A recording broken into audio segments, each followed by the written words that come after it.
off while we're recording, that's absolutely fine. The recording, we will be making recordings available on the CPFW website for people to watch afterwards.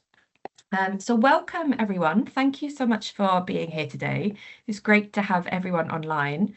And especially people coming from all over the world too. This is a really geographically spread event and it's fantastic to bring everyone together on such an important topic as well. So my name's Dr. Hayley James. I'm a Senior Research Fellow at the Centre for Personal Financial Wellbeing at Aston University. And I know many of you have interacted with us previously, but for some of you, this is the first time you've been to one of our events. We've been running as a centre for about 3 or 4 years now, and we look at all kind of aspects of financial wellbeing, but with a real kind of people focus. So our aim is really to understand the causes and consequences of financial wellbeing and the lack of financial wellbeing, and really work with stakeholders and partners in industry to see what we can do to improve that situation. So we do lots of applied work, lots of projects working with stakeholders in kind of debt advice, local government, all sorts of organisations really. But this event actually came out of our early career network. So last year we kicked off an early career network associated with the centre. Just bringing some, early career researchers together and saying what would be helpful, what would you like to see? And this was one of the initiatives that was raised by the group. And Lisa and Sednam have done an absolutely fantastic job of running with this idea. They've done a lot of the planning, a lot of the work behind the scenes, a lot of the thinking through of how this is going to work. So I really hope you find it a really useful event because I think it's fantastic. And further, Lisa and Sednam have engaged our 4 wonderful speakers for flash talks in this first half of this event. So I'll introduce those to you shortly. The structure of this event for today then is we have our first kind of half, which is structured around our 4 presentations. And then we move into the second half, which is more workshop based, where we're going to be looking at or unpacking some of the things we learn in the first half, but some things we hear more generally or know from other sources as well about financial well-being, to come up with this kind of map. And there's no wrong answers really. What we're trying to do is bring together as much as possible to create one source with lots of different ideas of what are the causes and influences and so on of financial well-being. It's a really interdisciplinary group as well as being geographically spread. So we might not get to one kind of final answer, but at least we'll have an idea of all the different ways of thinking about financial well-being and different elements within it by the end of the session. And we are hoping to create some outputs from that as well. So we'll share around in due course to everyone some of the things that come out of this session too.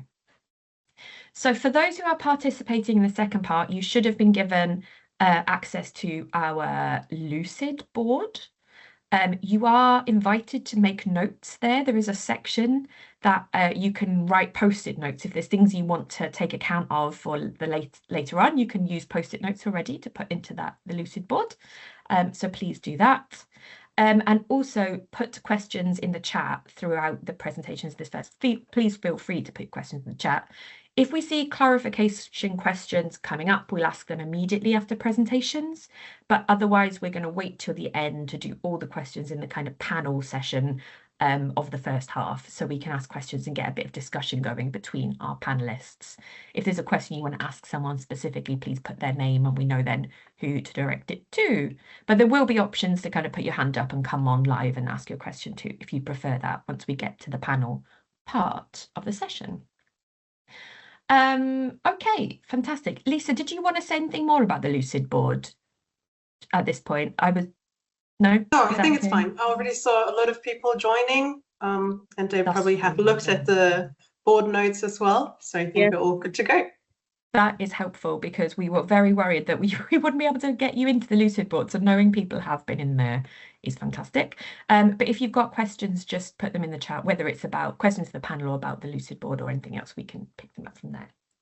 So I'm very pleased to welcome our 4 speakers who are from all different corners of the world, different disciplines as well, which is fantastic. And meeting for the first time too, right? So this is a fantastic way of bringing everyone together in this kind of financial wellbeing community.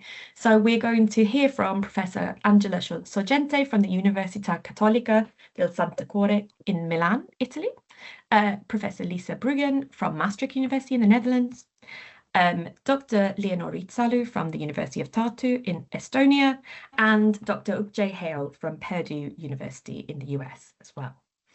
We'll go in that order. Each presenter will have 10 minutes or thereabouts to present. And then once all the presentations are done, we'll move into our kind of panel session with some more questions and audience questions as they come up as well. Okay, if there's no questions before we start, no, we're looking good.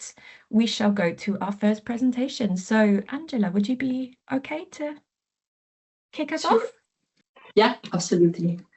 I'm going to share my slide. Okay. Okay. Let me start saying thank you for inviting me. I'm super excited to finally speak with other scholars I have always read about, so thanks a lot. As you have said, Haley, I'm from Italy, as you can guess from the way I speak English, sorry for that. But also I want to stress that I'm in Catholic University in Milan, in Italy, as professor in psychometrics. Why I want to stress this? Because psychometrics means measurement of what is psychological, so what is not observable, okay? So the focus I want to give to my speech is about the measurement of the subjective side of financial well-being, because it's what less observable, let's say, okay? Let's start from a very basic definition of financial well-being that just helps us to be on the same line. So I think that most of us agree that financial well-being is a positive financial state, okay, that has both an objective and a subjective side. The objective financial well-being correspond to the economic, financial resources that the subject owns, for example, the personal income, and any kind of assets like house, cars, and things like that. Instead, the subjective financial well-being correspond to the evaluation that the individual does of his own financial condition. And for the reason I told you before, I'm going to focus on the subjective side. So what is not observable, what is in the mind of the individuals, because it's what I study most. Focusing on this subjective financial well-being, I like to refer to a definition that a colleague from Canada, Mark Aubrey, that I saw is present in this meeting. So I'm happy about that. Mark, feel free to interrupt me or add more information if needed. But I liked a lot his publication because he tried to identify a definition of financial well-being that could integrate different approaches, different framework and conceptualization of financial well-being. And the definition he found at the end is very focused on the subjective side of the construct. In particular, he defined financial well-being as a positive psychological state, so again, psychological, not observable, characterized by a sense of contentment about one's personal financial situation and by a positive perception on one's financial situation as able to actively meet one's current needs and future aspiration. I like this definition first because it aligns with the typical definition of general well-being in the psychological field. Before to become a psychometrician, I was a psychologist and also a psychotherapist. So my tradition is the psychological literature. And the other reason why I like this definition is that it clarifies very well that subjective financial well-being is a multidimensional construct. Okay, so while 10 years ago, 15 years ago, scholars were used to measure financial well-being using just one item, like how satisfied are you with your financial condition, or few items that they aggregated in just one total score. Nowadays, the scientific community agree in the idea that the subjective financial well-being itself is multidimensional. Multidimensional means that we have more than one dimension, but one open issue, one open question of the current literature, according to me, is how many dimension and which dimension. And one of the reasons why I like the paper written by Mark a lot is that he tried to solve this issue. Okay, so he took the 6 conceptualization of financial well-being that were more cited, diffused, common in the literature about financial well-being, and tried to integrate these 6 different conceptualization. As you can see, he identified across these definition conceptualization different sub-dimensions of the subjective financial well-being. In particular, he identified 7 different sub-dimensions. Also, you can see that there is no definition that includes all of them, but that different definitions include different components. And this is a proof that there is not yet agreement in the field about what financial well-being is.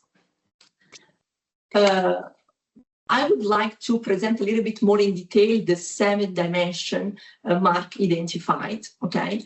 The first one is income adequacy. That means that the subject needs to have the perception that the income is enough to satisfy the basic needs, okay, month-by-month expenses. This is a component of the subjective financial well-being. A second component is life enjoyment. The idea is it's not enough that I'm able to cover my basic expenses in order to be happy. I also need to have money for enjoyment. I need money to go out to the restaurant, go out with my friends, things like that. Also, another important dimension is the temporal dimension.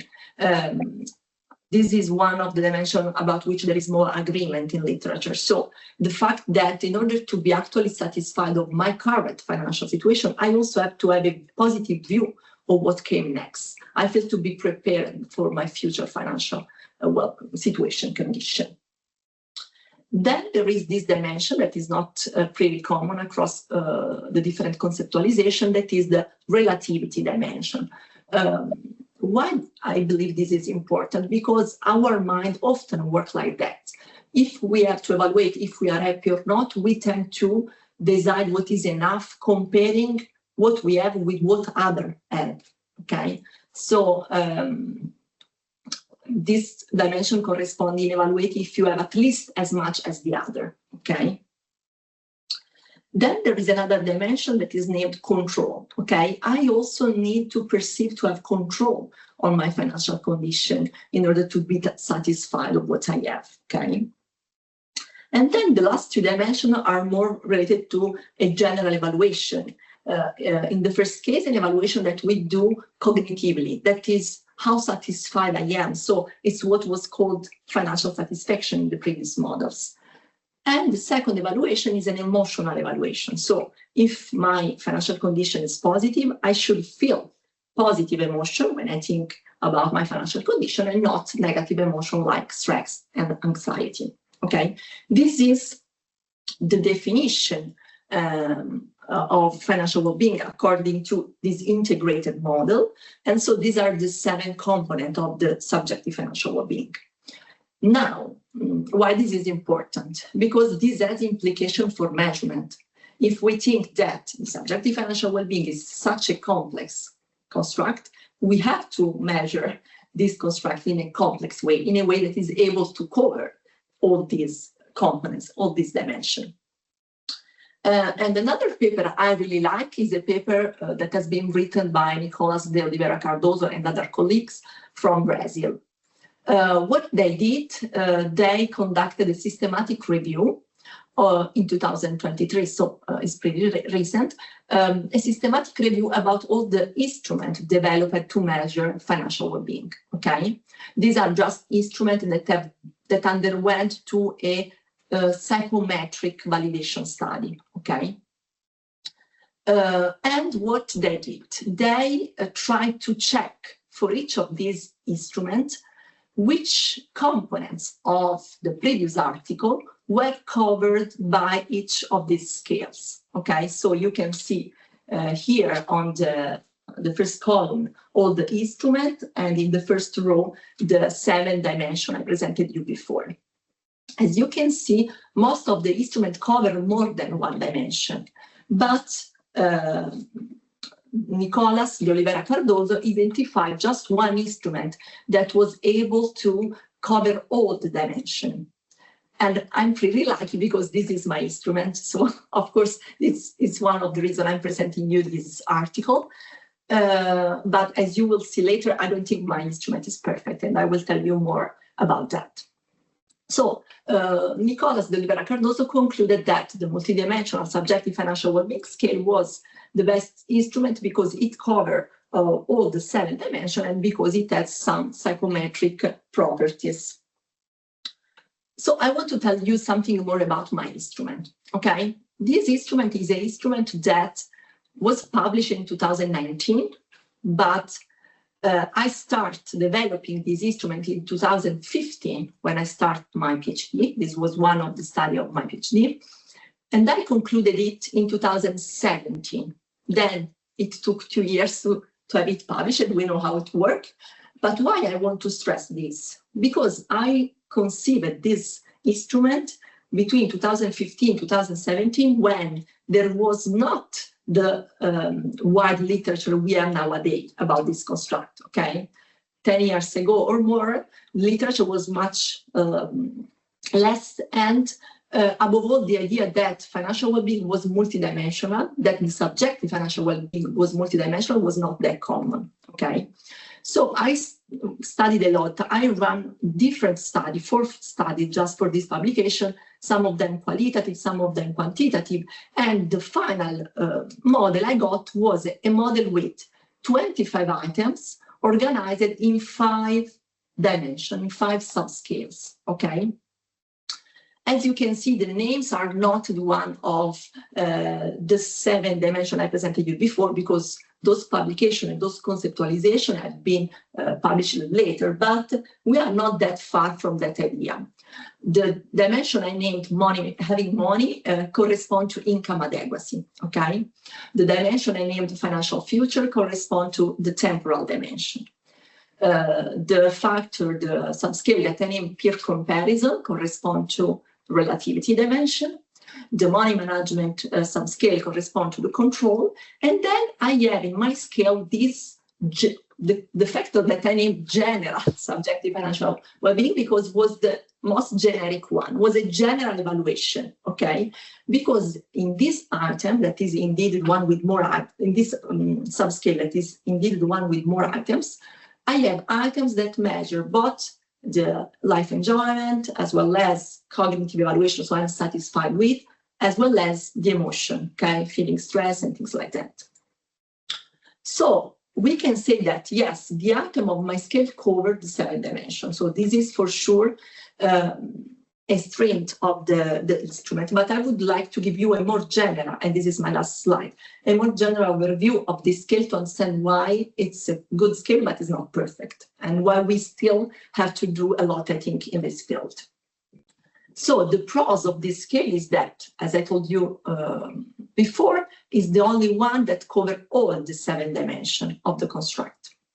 And also another pros is that it has been validated not just in Italy, where I developed it years ago, but after that, I collaborated to the development, the adaptation and validation of this instrument in many other countries. For example, has been already validated and published in Austria, Canada, Finland, Portugal, Romania, Slovenia, Turkey, Brazil, Iran, Mexico. And currently I'm conducting a study. I should close the data collection next week. Let's hope to be able to do it in Bangladesh, India, Pakistan, Malaysia, Philippines, and Ghana.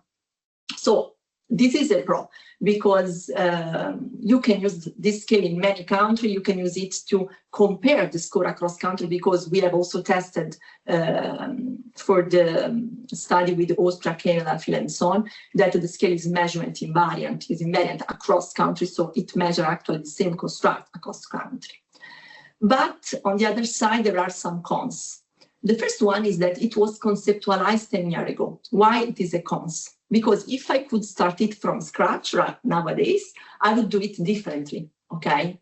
For example, I would try to actually have the 7 dimension. One of the reasons I think I didn't got the 7 dimension is that for some of them, like life enjoyment, I only had 1 item. If you have 1 item, statistically, you cannot get a factor, okay? So I think as scientific community, we can do better. Another problem is the lengthy, because it has 25 items. But on the other side, together with Jessica, that I saw also, Jessica is joining the meeting, we have just submitted an article in which we propose a short version of the scale with just 10 items, still maintaining the 5 dimension. And the last cons, that when we will have time, maybe later, I will try to explain why is not a cons per se. So it's a cons because it's age specific. So I developed this scale just for emerging adults. So people aged from 18 to 29 years old. It's a cons because in my view, this scale should not be used with adult population, even if many scholars do it. And they confirm the 5-factor model. Okay, so I'm not saying that is impossible, but it's not ideal according to me. And we can discuss more about that. So from this side is a cons, but on the other side, if you use it with emerging adults, I think is a pro, because you are sure that you are measuring something that is really relevant for them. Items were developed thinking to their daily life. So from that side can be a pro. So that's it. Let me know if there are any questions. Thank you so much, Angela. Yes, no immediate questions, but that was really fantastic. Thank you so much. Yes, we'll come back to you at the end for the panel session. So next up, we have Professor Lisa Bruggen from Maastricht University in the Netherlands. Lisa, I'm going to just switch over to put the spotlight on you. Great. Okay. I hope you see my slides. Perfect. Thank you. Perfect. Okay. Thank you so much for inviting me. It's actually a really pleasure to be here today. Just a few words about myself so that you get a little bit of an idea what my background is that I'm talking from. So I'm a professor here at Maastricht University, where my chair is called Financial Services. And I have a professorship by special appointment on pension communication and decision support. And at the moment, actually, I spent half of my time as director of NetSpar, which is a network from studies on pension, aging, and retirement. So that directly tells you that right now I'm mainly concerned with very long-term financial decisions like retirement planning. But I do have a broad interest also in financial decisions more generally. And you see that also in one of my most favorite side jobs. I'm on the supervisory board of our what was the English translation, the National Institute for Family Finance Information, which plays quite an important role in the Netherlands. But it's great to see actually that this community is so interdisciplinary and people are coming from all kind of different backgrounds, which I think is very enriching also for the discussions around financial well-being. So what I very much liked about the presentation we just saw is that we also got a glimpse of how sort of this field started and how it evolved a little bit over time. The definition that we wrote and we published back in 2017 actually originated in a thought leadership workshop. I think that was in 2015, around the time that the CPP definition and all that work was also published. So it was one of the first ones to be actually published out there. And I thought it could be quite interesting to share with you what our thinking was back then and why we actually had this idea of having the thought leadership conference on this topic and on working on this idea.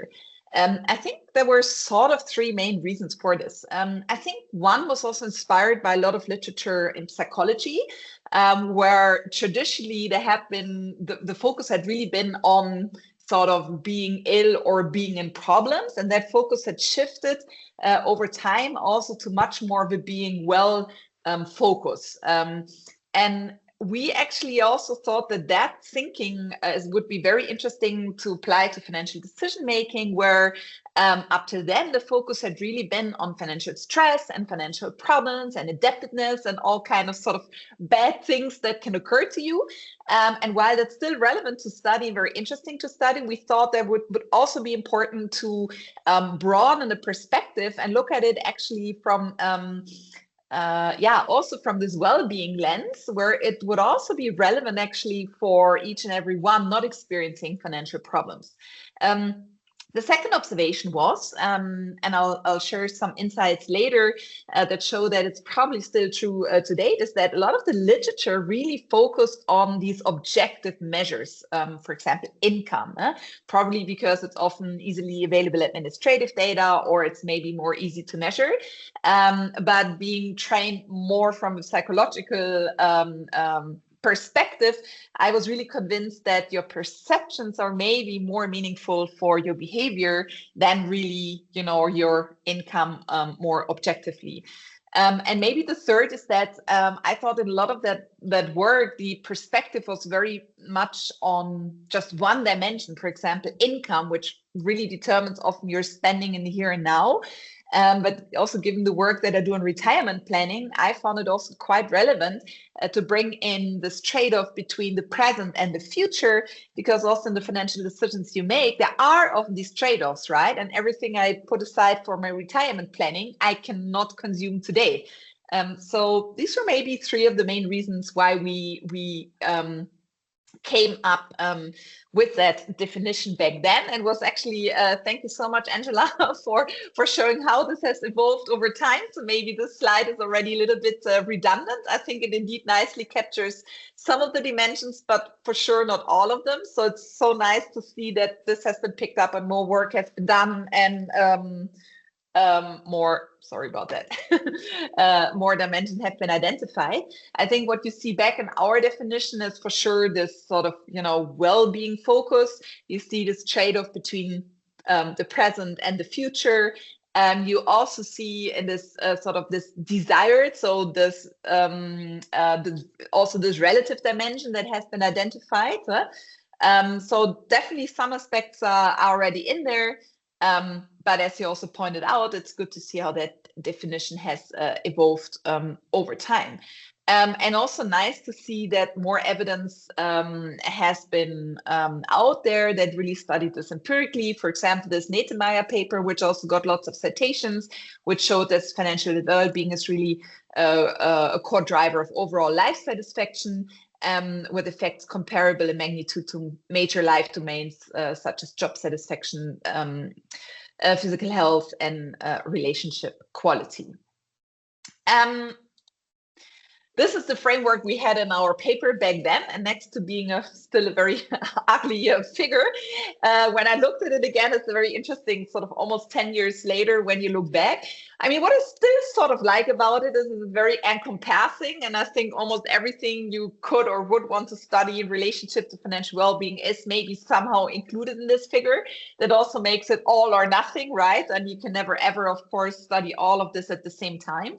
But it was nice to see, I think, that at least there was, for some of the studies that followed, some inspiration of what you could pick up in the research that followed. What I think we missed a little bit, and I thought that would also be interesting to highlight, are a little bit the mechanisms. We don't really talk much about that also in this figure. And probably you know the paper, but if not, the Tully and Sharma paper is also an interesting one to read. They don't really call this financial well-being, but they definitely focus more on the subjective perspective. And they, for example, talk quite nicely about the different psychological routes. It's also a conceptual paper.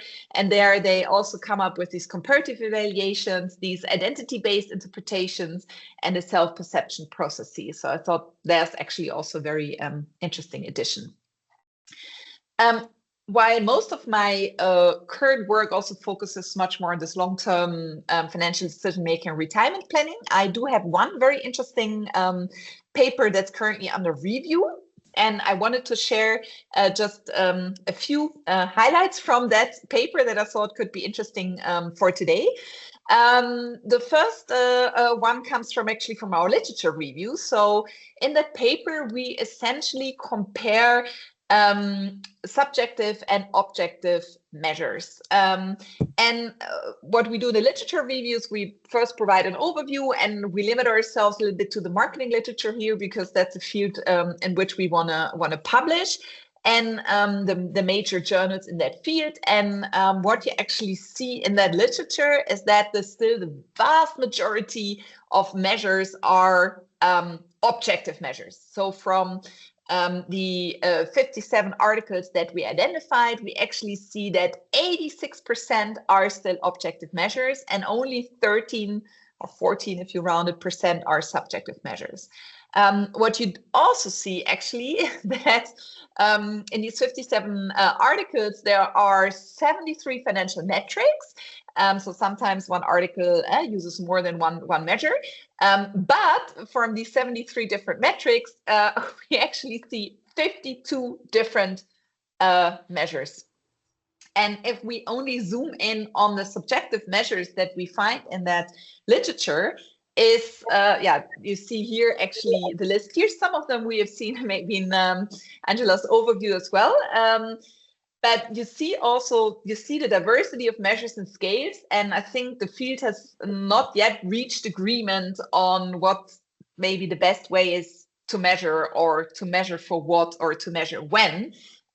It's still very, very scattered and not very, very consistent.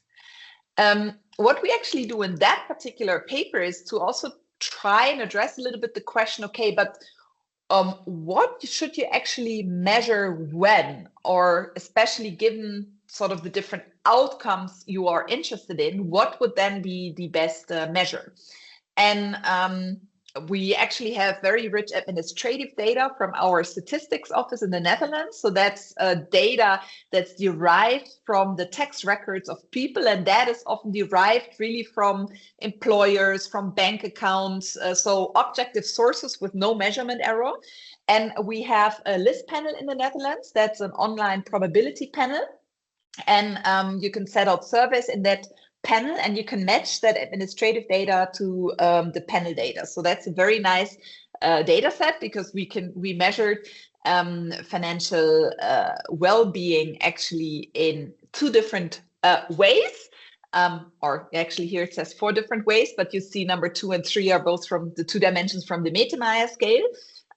We have the BOTA and the new scale. Angela, I quickly checked. I'm not sure that it was in the overview that you showed, so, or maybe I missed it, but it was actually a short one that we quite like. That's rather subjective.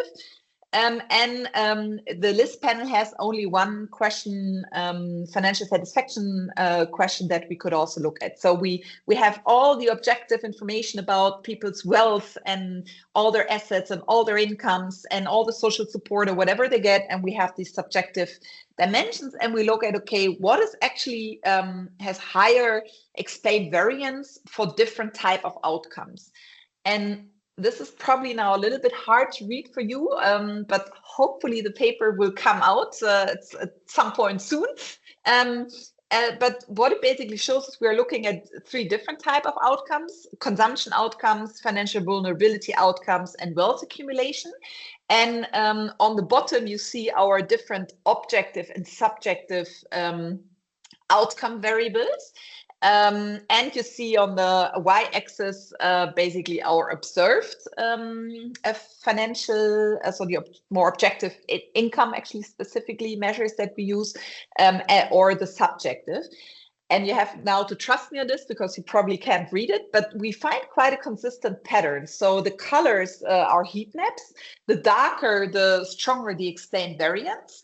And you see that it more or less jumps up and down. And that is that we find quite a match between the outcomes you want to measure and the type of measure that you use, which ex post seems very logical, but this is not what has been done in the literature so far.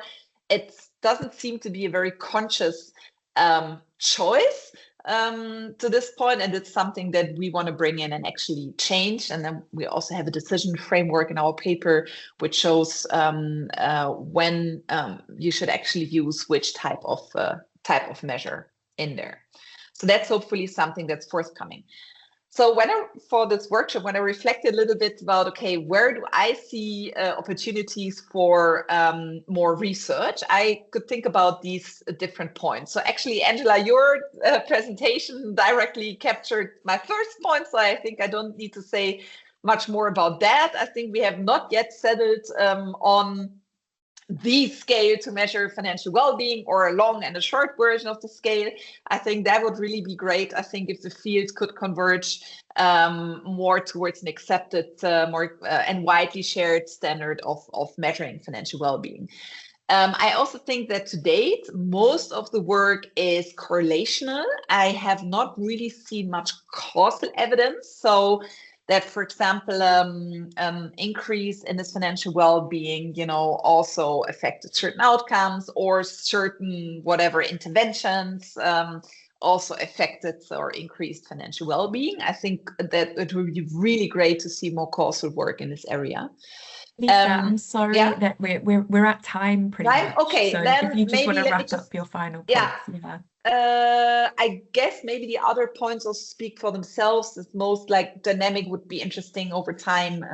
More heterogeneity, I think, is really needed in this domain because people's situations differ so much. And of course, every country, every situation, emerging adults, whatever, also all differ. So these would be my, and hopefully, inspirations for future research. Fantastic. Thank you so much, Lisa, and some great ideas to leave us on there. And we look forward to seeing your paper forthcoming soon. Fantastic. Thank you so much. So now we will go to Dr. Leonor Ritsalu. Leonor, are you ready for your presentation? Yes. I see that I'm not the only person who has issues with timekeeping. That's very good. So I'm interdisciplinarity person. I am working with people from various fields. I've started my journey on this financial planet in 2008 on policy side. I worked with the OECD. I started from financial literacy, then moved on towards behavioral economics, economic psychology, and my PhD was actually about biases affecting financial decisions. And the last years I've been focusing on financial well-being, so I'm very, very happy to be here. So my degree is in management science. I'm working in Institute of Political Studies. My co-authors are mainly psychologists, but I also have worked for a marketing department, so I can unite all sorts of disciplines. But actually, it is really nice timing of this event because tomorrow will mark a year from publishing the results of my so far greatest research project, which was funny in that sense that it was a trio.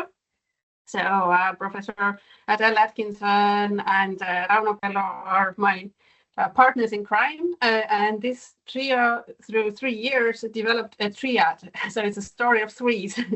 And this led to a publication of a book. And I'm going to super quickly run over what we found. But anyhow, tomorrow will mark a year of the publication, and we will have a nice virtual reunion to mark that. So what we saw, we conducted, if I remember correctly, 9 data collections using all sorts of methods in various countries, doing a lot of things in those 3 years, funded by Erste Foundation and the Erste Group banks. And what we came up with after analyzing 630 interviews from 7 countries was that for people, pretty simply put, financial well-being means having peace of mind. And it was said in various languages, but the interpretation or translation into English was always the same, the peace of mind.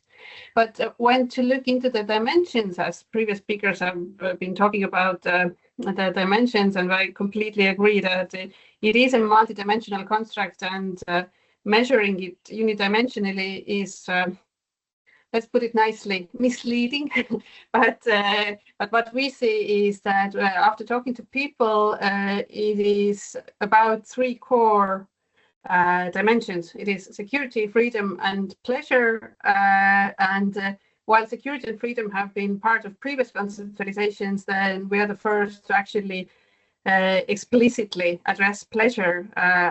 Otherwise, it is mentioned that the enjoyment of life, like for example in the US definition, where they are Consumer Financial Protection Bureau, nice word, but it's never explicitly addressed or assessed. And what we also see is that perhaps it is not even possible to tear financial well-being and overall well-being apart, because people immediately start talking about money matters also when they are asked questions about well-being and life satisfaction. So what these 3 elements mean. So security, you can imagine, but freedom is much broader than, in my opinion, the previous conceptualizations have really defined. So it is about not letting money dictate any of your life choices, like where to work, when to go on holiday, where to live, who to marry, or whatever. So it has to be, in my opinion, much more broadly approached than it has been done so far. And about pleasure, what even surprised us a little bit was that it is not that people would like to be filthy rich or live on a fancy boat and travel around the planet, but they would just like to have a little bit of pleasure more in their life. So they would like to be able to take friends out for a coffee one more time, or to go to a concert one more time a year, or something like this. So they have really nice little wishes, not some crazy ambitions that may not be realistic to reach. So in the frames of this project, we also developed a 3-dimensional measure. Currently, well, it is published in the book, and I'm super happy that Angela has already added it to her data collection in the developing countries, so that we can also test if it is a reliable and valid measure also outside Europe. To date, it has been tested in 4 languages and in a few countries, and so far so good. Actually, the paper just came back with 8, I repeat, 8 reviews. So I'm working on resubmitting the scale development paper, but what we really aimed for was to have it as brief as possible. So 3 questions, 3 dimensions, so that it would be possible to add it to all sorts of studies. Then also we developed a digital self-assessment tool, which allows people to assess all sorts of aspects of life affecting those 3 dimensions of financial well-being. And this can actually be used in 2 ways. It can be used as a measure. So we do have invested into being able to use the data that people put into it if we have received their informed consent for that. But it can also be used as a sort of a treatment. And I've been doing that in some of my seminars or workshops, and it works really nicely to get people thinking more holistically about their financial well-being. Then we also had the pleasure of working with a bank in the Czech Republic, where we could conduct a longitudinal financial well-being study using those 3 dimensions and this 3-dimensional scale, and to link responses to 2 waves of data collection to data from 14 months, so more than a year, of all the respondents in that bank. So everything that had happened on their accounts, their balances, all transactions, and then we could study how these actual financial behaviors and financial situations link to the assessment of security, freedom, and pleasure. And what is important, in my opinion, that I've seen here, but also in other studies, I've conducted a study using the European Social Survey data, where we used the Nettermeyer measure that Lisa was mentioning, where we also saw that the paths to these different dimensions differ. So if we some things into one, then we miss the opportunities for actually having an influence with whatever intervention we are currently designing.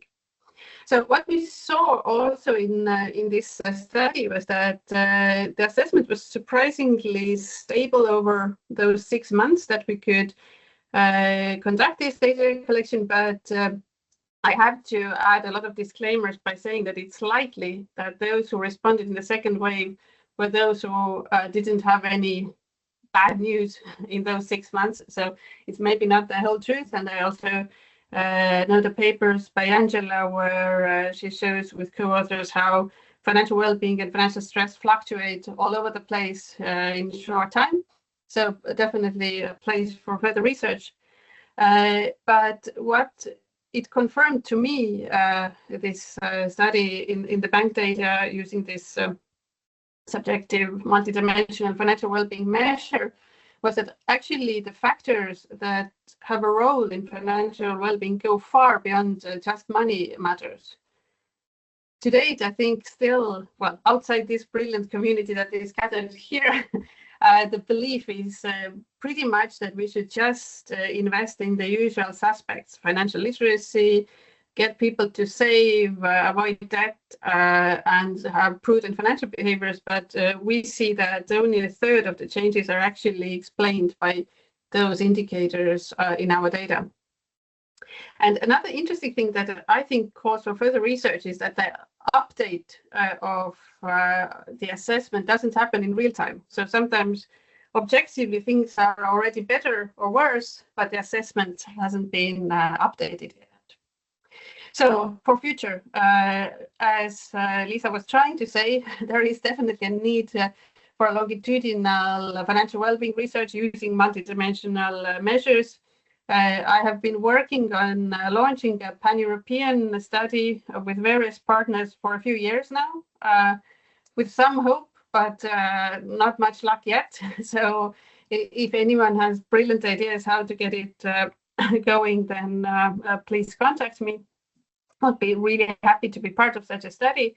And I would really wish that it includes a lot of things, maybe not all the things that were on Lisa's not so colorful graph, but still a lot of things. So first of all, I think that financial well-being research is very much focused on an individual, although as Angela was saying, it is relative, it's the peers, other people matter, but then when it's studied, it's really, really individual, sometimes, rarely on household level.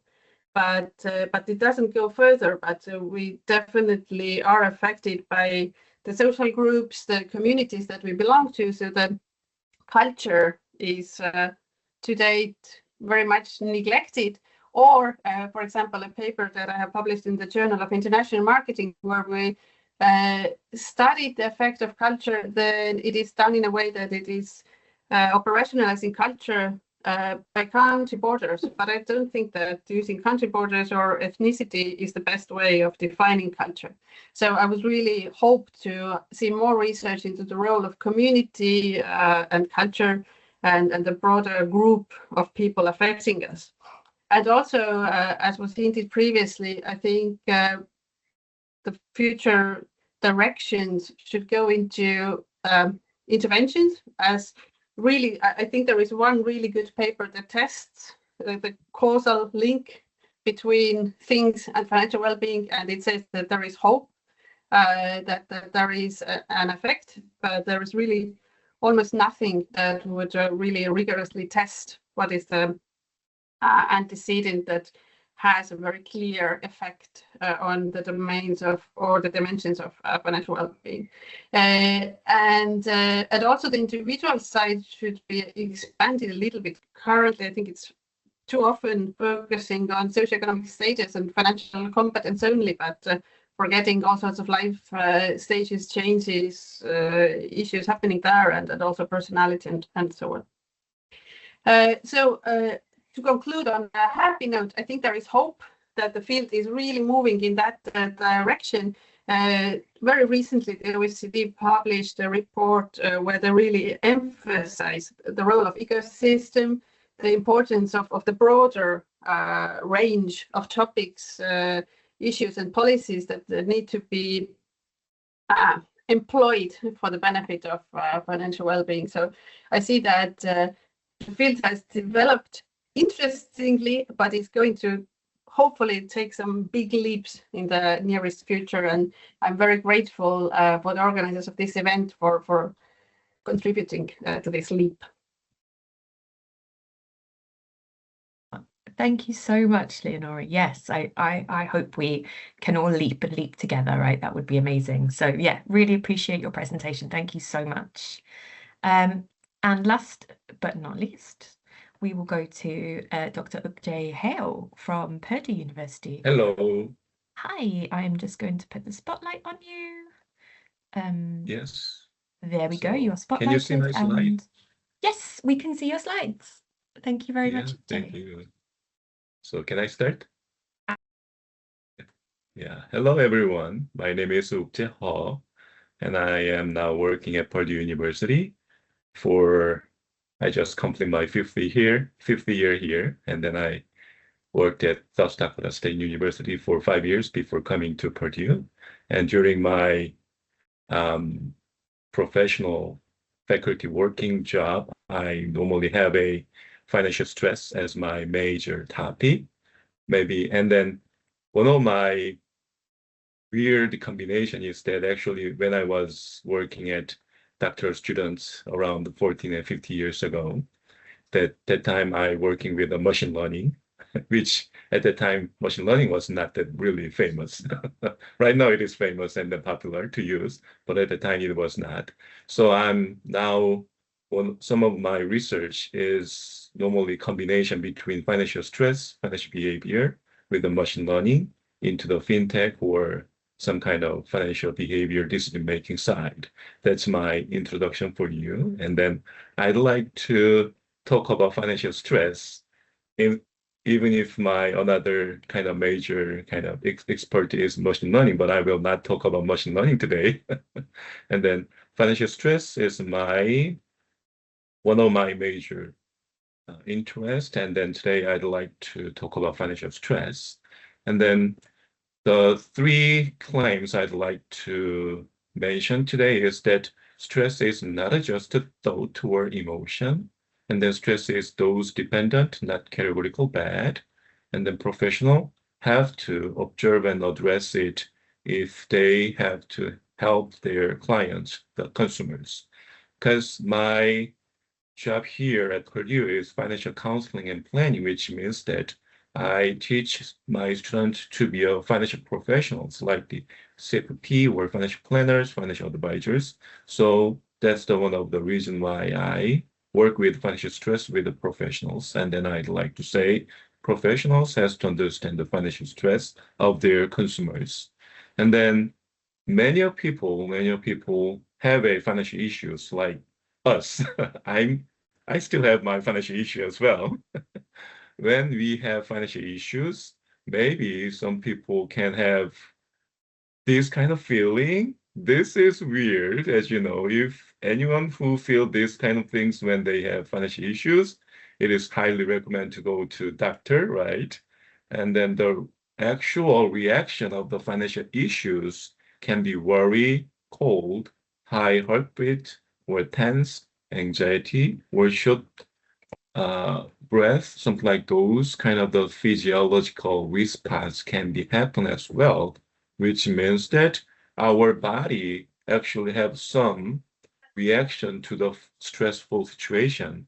And then finance can be a kind of one of the major reason in modern society of consumers. That's the reason why I am investigating financial stress for the increasing financial well-being of consumers.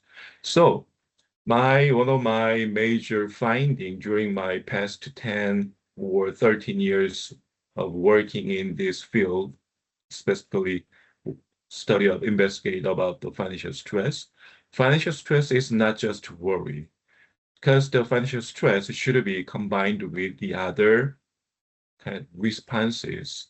There can be an emotion like the depression, anxiety, or exhaustion, something like those things. Normally we understand what the financial stress is. However, there can be another reaction can be happened because the normally financial stress, actually against the stress, our reaction is almost immediately. Whenever we got a stress, our body, our emotion, our reaction happened right away. So the relation can be happened and affected by the financial stress. Also, our body react right away whenever we got a stress.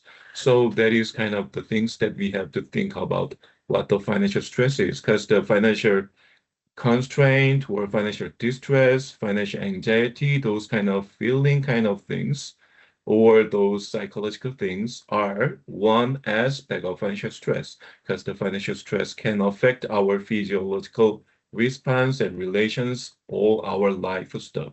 So I defined this financial stress with these three kind of dimensions: affective, relational, and physiological. When I study with the other my colleagues about what the financial stress is, and it was published in some journal article. And then during the past 5 or 6 years, I look over what the financial stress is. And then based on my multiple year cross-sectional survey, and I can categorize to some people with that good affective, like the good feeling with the financial stress, not that really stressful. Good feeling with financial stress with a good finance statement, like the good income, high wealth, something like that. So calibrated calm is kind of the good people who have good resources. And then there can be three other kind of categorization and from my samples. The really important guys that we have to see is the helplessness and overreaction. Helplessness guys means that they have low affective reaction, but bad financial statement, like the low income, low wealth, high debt, something like that.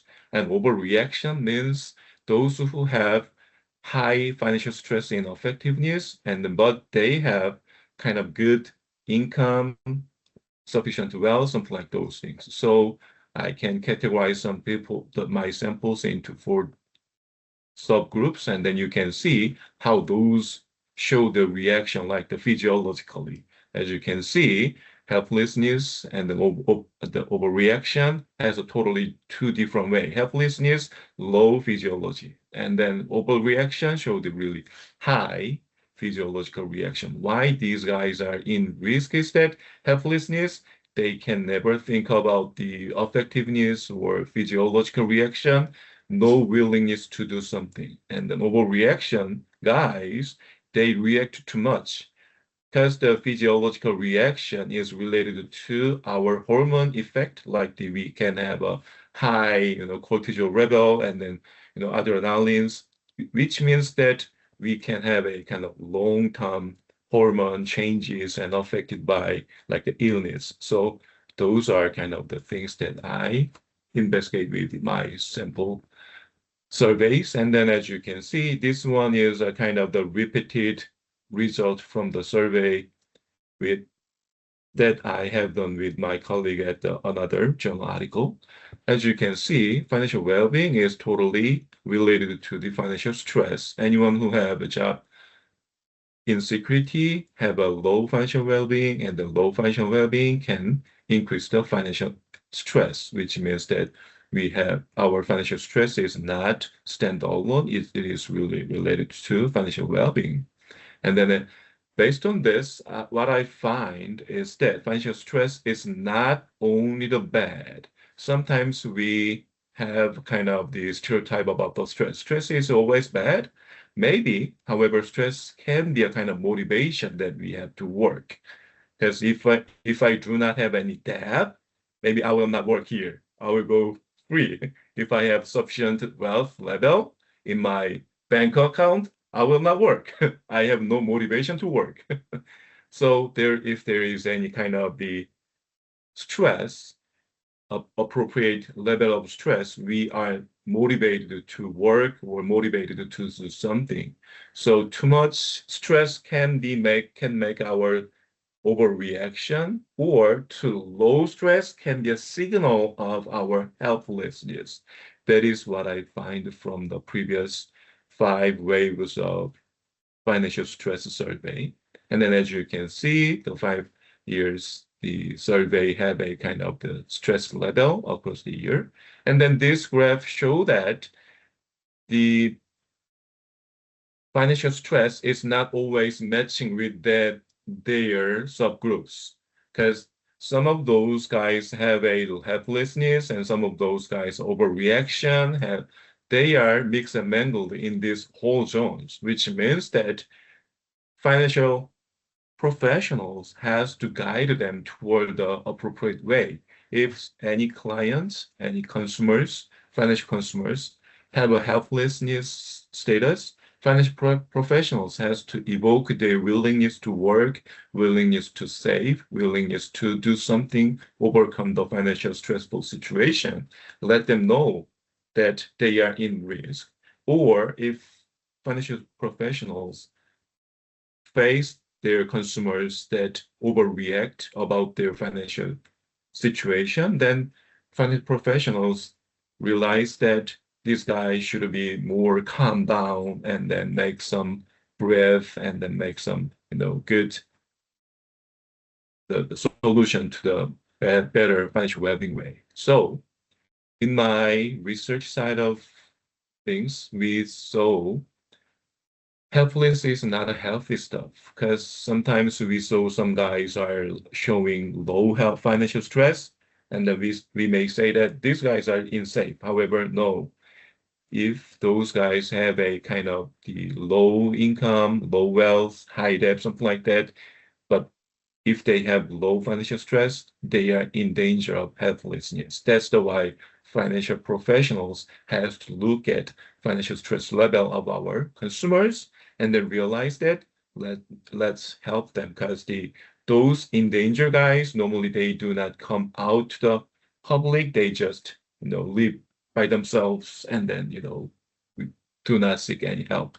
So, and then helpless has its own signal as well, because when I look at the helplessness people with the locus of control, they show normally the really, no power on their stuff. So that's the things that our financial professionals has to help consumers to increase their financial well-being. Like if there is any overreaction people shown as our consumers, then we have to help them release your financial stress.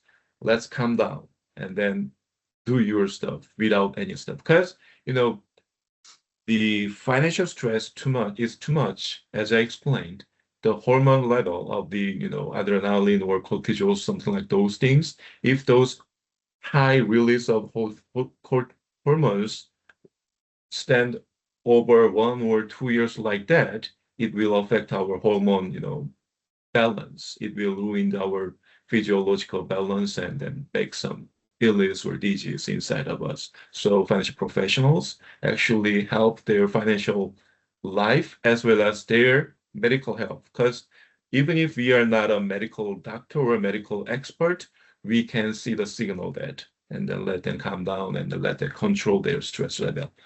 Also, as I empathize that, there is absolutely helplessness people, and then we can find out that we gotta need to help them to make the financial planning. So what this means is that we financial planners and the financial professionals have to look at those signals from the specifically financial stress side. And so these are what I want to share with you. Thank you so much. Yeah, I think we need to wrap it up now. Was that your last slide there? Yeah. All is good. So I'm almost done. And then if you are interested in your own financial stress, you may go to some of my like this financial stress scale stuff. Then you may see just like this. This is the scale that I developed around 10 years ago, but it was released as a journal article as 6 years ago. And then you may see your financial stress level like here. And then this is open to public. And then if you go to my lab website, there is another, oh, sorry. Sorry. Yeah, so there is a kind of tools linked with my website. Thank you. Yeah. Perhaps you could put some links in the links in the chat, actually, because Yes. people won't be able to access them from the slides. If you Yes. don't mind, that would be great. And if there were other links as well, if in the other presentations. But thank you very much, Ikche. That was such a fantastic presentation. Really interesting. Thank you so much. So now we will move into the panel section. So Lisa, should I hand over to you to manage our... Yes, lovely. Thank you so much, Haley, and thank you to all our speakers. I think that was very insightful. I don't see any questions in the chat so far, but please feel free if any questions come up. Feel free to put them in the chat and I will pick them up. Otherwise, I have quite a few questions prepared, and I think also during the sessions I had many more questions coming up, so I'm sure we won't even have enough time for that. Where do we even start? I think a good question I would want to start with is with Ukye. You just told us a lot about financial stress. And I think an open question in the field still is whether financial stress is part of financial well-being. So is it the opposite end of financial well-being, or would you say it's a totally different construct?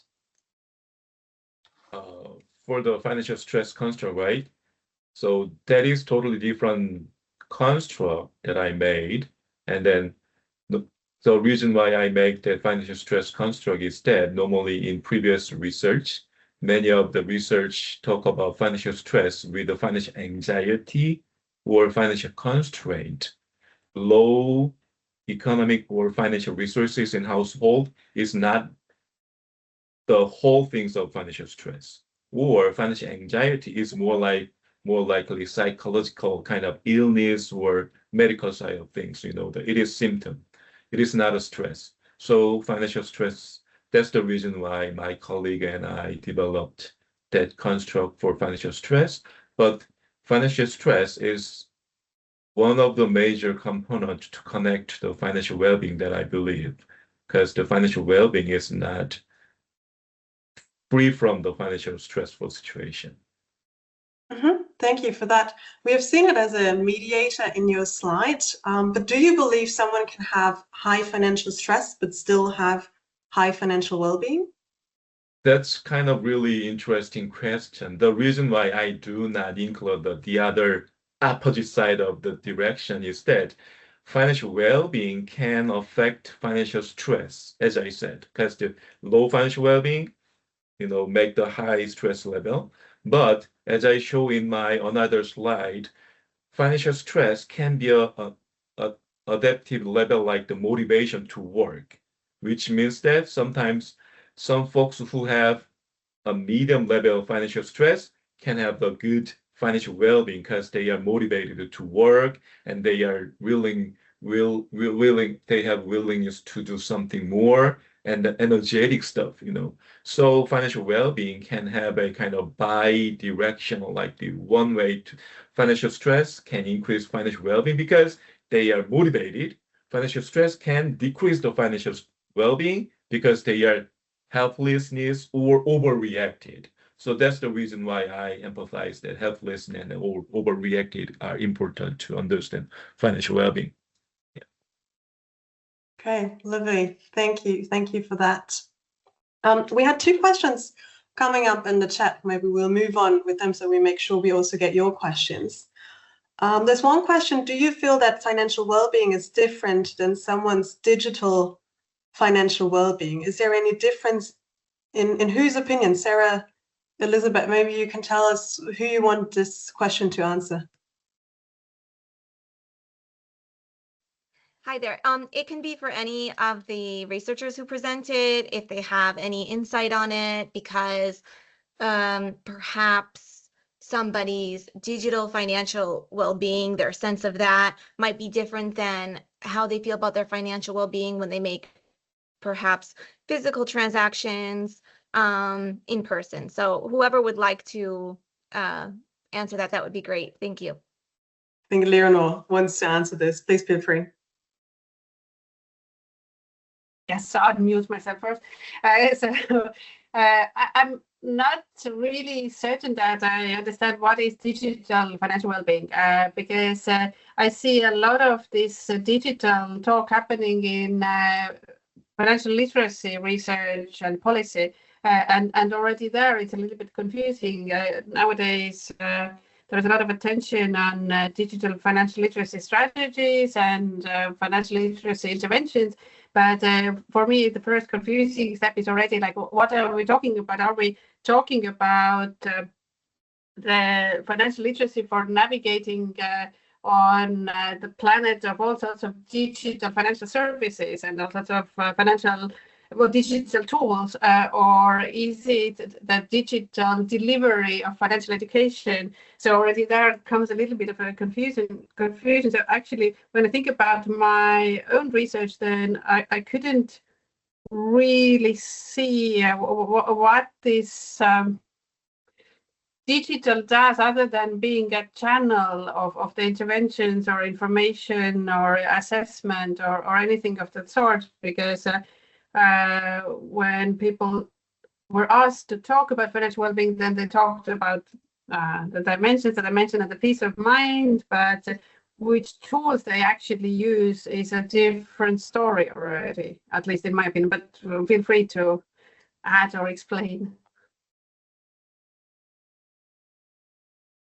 Yeah, Thank you. so I just wanted to add, so in a sense, sometimes, I mean, as you were saying, like the digital financial literacy, there's tools online. And then what I mean about digital financial literacy, perhaps sometimes people act different way with digital tools than they do with the physical ones. So perhaps they're better, digitally in this sense, but if you give them the physical pieces of paper to analyze and figure out and manage, it would be a different effect. That's kind of the sense I'm trying to understand, if there is any difference between that, or is it perhaps a personality or identity issue in each individual person.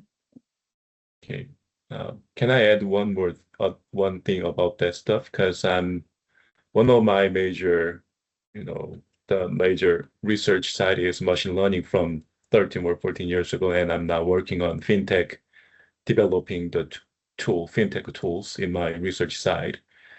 Based on, I did not actually conduct any research about the digital literacy or digital financial literacy stuff yet.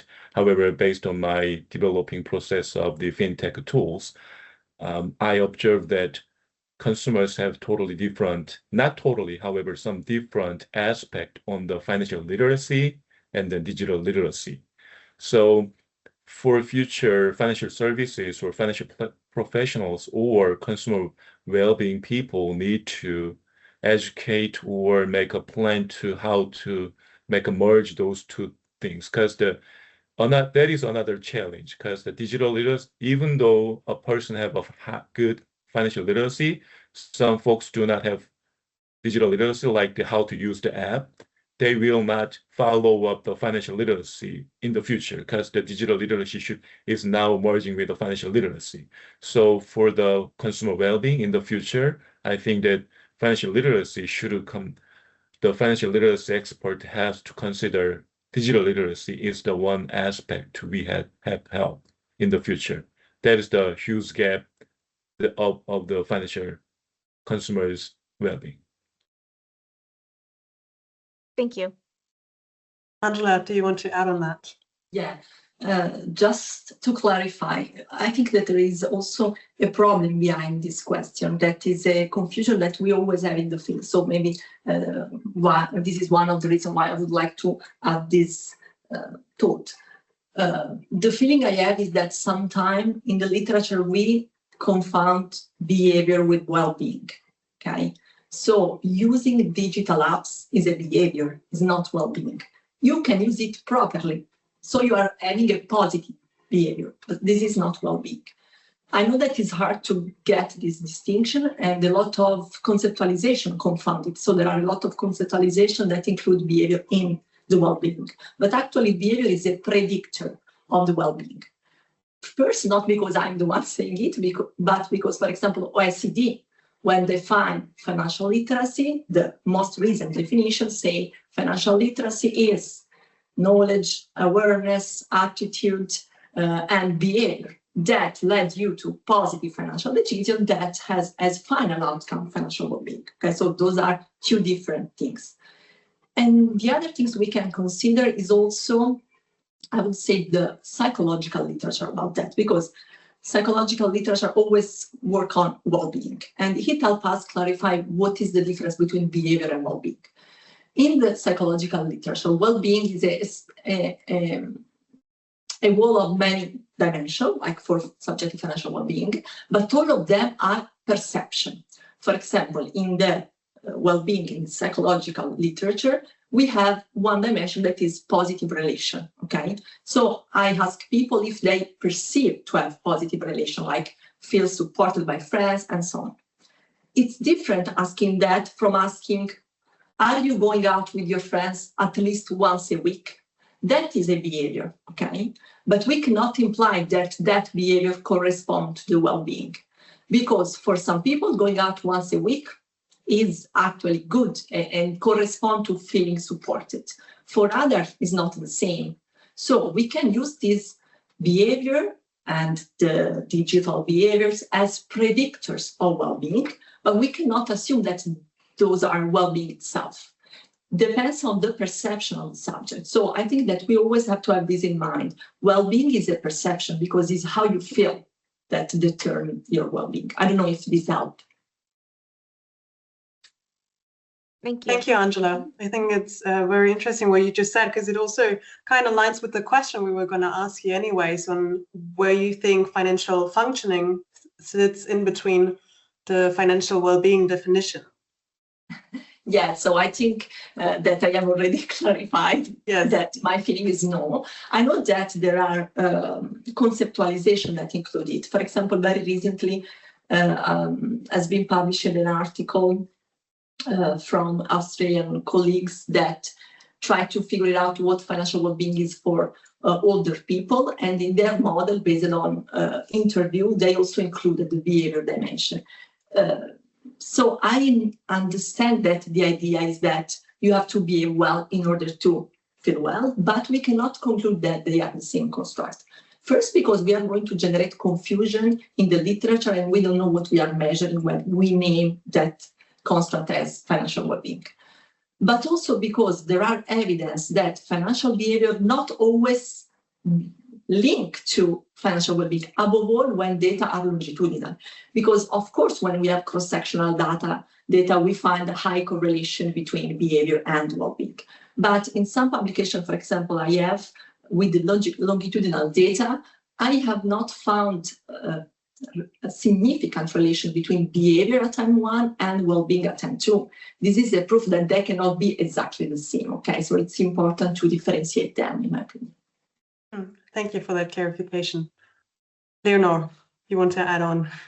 Yeah. Well, I totally agree with everything that Angela said. It's exactly what is bothering me as well, is that so often financial literacy, financial behavior are treated as synonyms to financial well-being, and it creates a lot of chaos and misunderstanding and sometimes even conflicts in my career. But I think what is really good to illustrate this discussion is that I've been working with the OECD since 2010, and it has been assumed that financial literacy has a positive effect on financial behavior, and good financial behavior has a positive effect on financial well-being. So that has been there in their definition since 2005 or something like this. And then in the end of 2024, two very exciting things were published. One was the OECD and G20 policy note, where they actually question this chain and say that there is no clue whether this holds and whether financial well-being is the outcome of any financial education initiatives. And actually, there is also no clear understanding what financial well-being is and how to measure it. So sort of this policy note that I mentioned is the outcome of that. And the other exciting thing that was published in 2024 was by Netemay and others. So their previous papers and their conceptualizations have been mentioned by several of us today, but they were boldly saying that they are the first to actually test this chain, that financial education improves financial literacy, then improved financial literacy improves financial behavior, and then it leads to improved financial well-being. And they said that there is hope, but that's it. So that's also confirming what Lisa was saying about the lack of actual causal studies or rigorous analysis of what really has an effect. Like there are many correlations, and it's clear that there is a correlation between doing nice things in your finances and feeling good about your finances, but it's not clear what is the antecedent. Thank you, Leonor. I will also definitely ask all of you later to share some of the papers that you have mentioned today, and then we can also distribute them, because I think you mentioned so many interesting things. I will continue with the questions in the chat, and I think the next one is a really good one for Lisa, because you have showed us in your presentation that many objective measures are still used. And there is a question of Jamie Evans who asks, he's saying, I wondered if you talk a bit more about the extent to which subjective measures of financial well-being do or don't correlate with objective measures. If not, could it mean objective measures just aren't well enough measured? For example, income not well enough equivalized for other costs. Yeah, I love that question, because that was actually one of the things that we set out to do in the paper that I talked about. And I can quickly share actually one graph that shows the correlation between different objective measures on the y-axis and then the subjective well-being measure on the x-axis. And that figure will not make it into the final version of the paper. That got kicked out in some iteration, but it addresses exactly that question, because the evidence in the literature is quite mixed. You see some studies finding decent correlations and others none. But there's always the question about indeed the either measurement bias, sometimes also sampling biases, or really also quality of the data.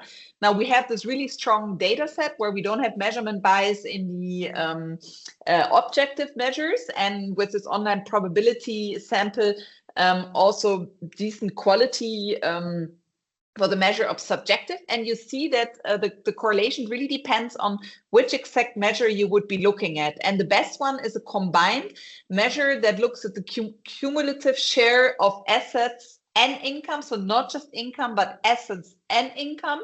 And it's sort of also, that is a measure that also ranks people. So it's sort of a relative share, and that links fairly well with the perception of people. But that, of course, really relies on quite good administrative data. We also see that the equivalized disposable income, so where you equivalize for the number of people in the household, that also has actually a decent correlation with these subjective measures. But in that entire paper, both in the previous version as well as actually in this version, we look also a lot at whether it's measured as continuous variable income, for example, or in categories, and then whether it captures the entire income distribution or not, how many brackets, number of household people, vincerization to cover for outliers. So a lot of robustness checks in there. For the subjective side, of course, measurement, a common method bias can also be a huge issue. So we also have, in the current version of the paper, two main checks to look into that. So that's maybe good to mention as well.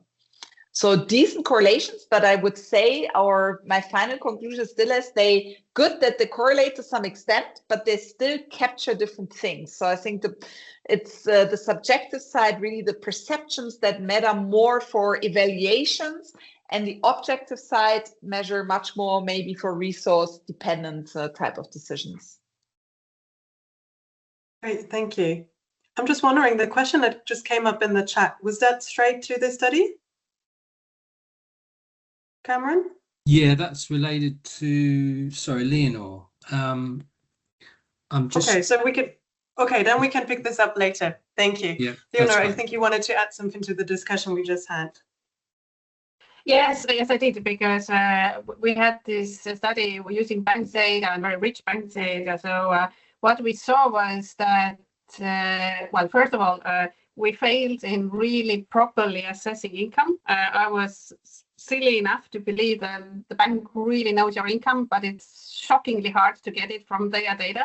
So I have to admit that it is it is not a perfect measure of income that we're using, but what we saw, we had very good data on all sorts of assets and liabilities in that bank, and what we see is that assets and the assessment of security, freedom, pleasure, they make perfect sense. It seems that there is a very logical correlation between them, and people really have a realistic understanding where they stand.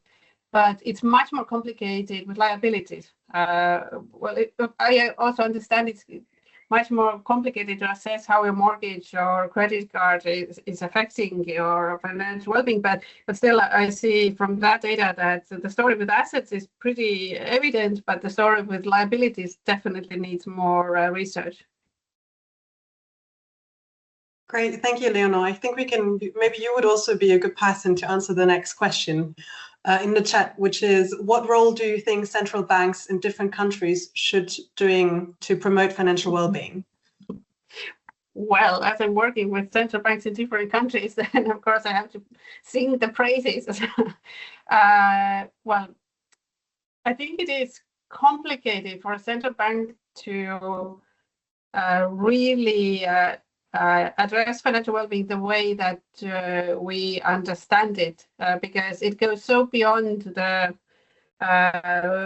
strictly financial world that it can really well be explained with all sorts of ratios, and the tools are then some policy measures that encourage consumption or something like that. Ideally, in a perfect world, they would really consider expanding their view and addressing the financial well-being issues from the point of view of the human and not from the financial sector, so not translating the world of finances or economics to people, but doing it the other way around and translating the human lives into their own world.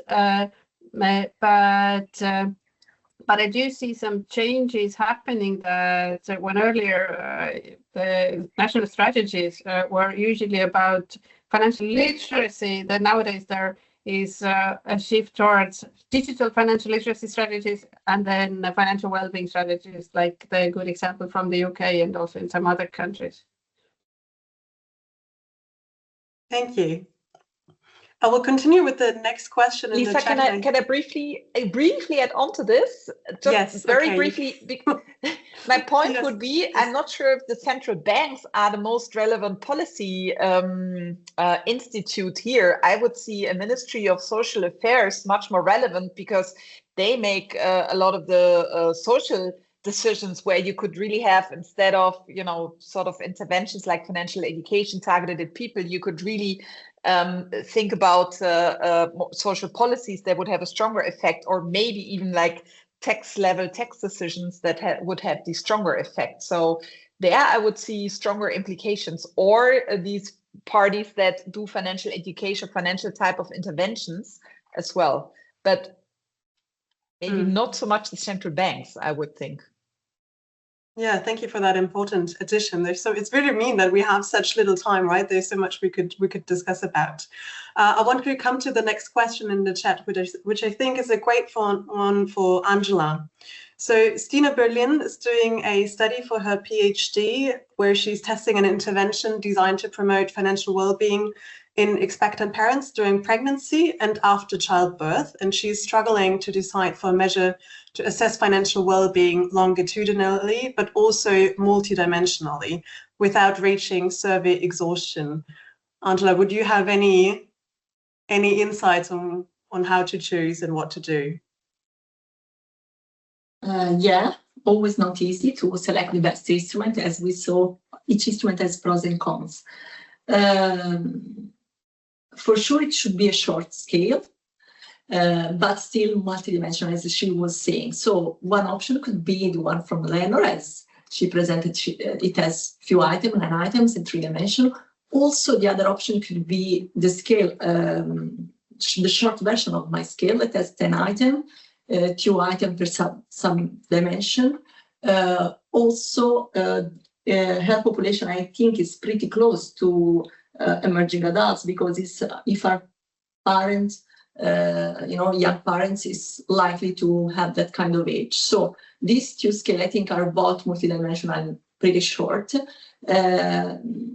We don't have a lot of evidence about longitudinal imbalance. This is an issue she should check about. What I mean by longitudinal imbalance, she should look for an instrument in which they have tested whether the scale works at the same way over time.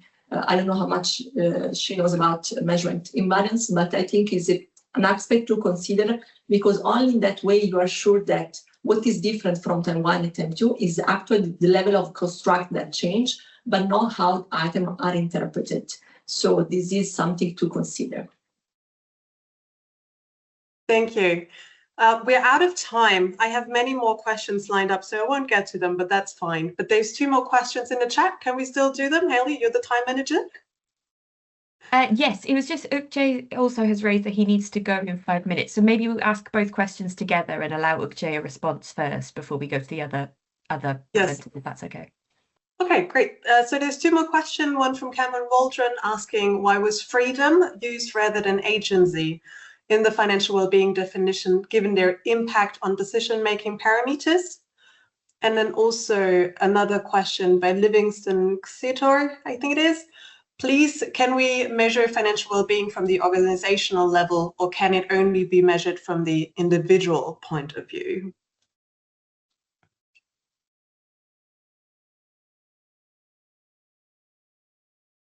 Okay, before you go, is there anything you would want to add to these questions? Oh, for me, maybe the other presenters can answer for those questions much better than me.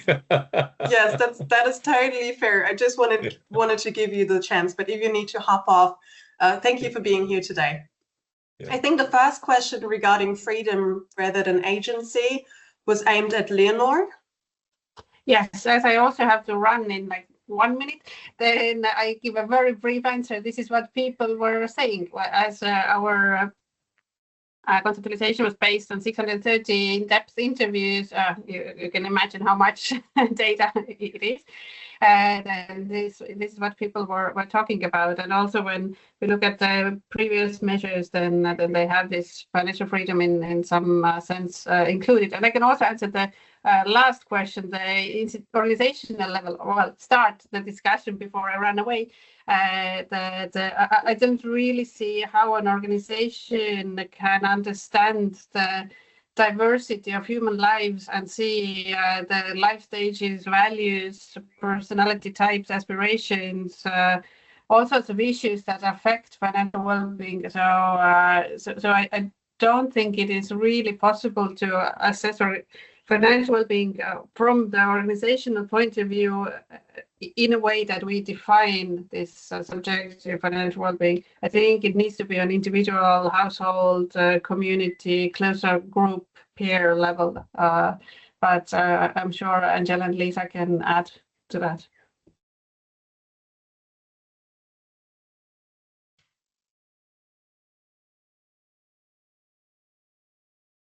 Okay, I think for Livingston, for this question, we will definitely hop onto this question in the workshop afterwards. But I think regarding time and our speakers having to leave, this is where we need to move on. Yes, thank you very much, everyone. I think it's we've come to the end of our time together. I get the sense we could keep talking about this all evening. So we will definitely have to do some more follow-up events, absolutely. But thank you all for being here. Thanks so much to our speakers. You've all been fantastic. As I mentioned, this will go online, and we'll to make sure that you can rewatch this if you need to. But thank you all for attending, and for those who are joining us for the workshop, we're going to take a short kind of 10-minute break. We'll be back at 1:45, I think, yeah, 1:45, and we'll come back for the second part for the workshop. But again, let's give a big round of applause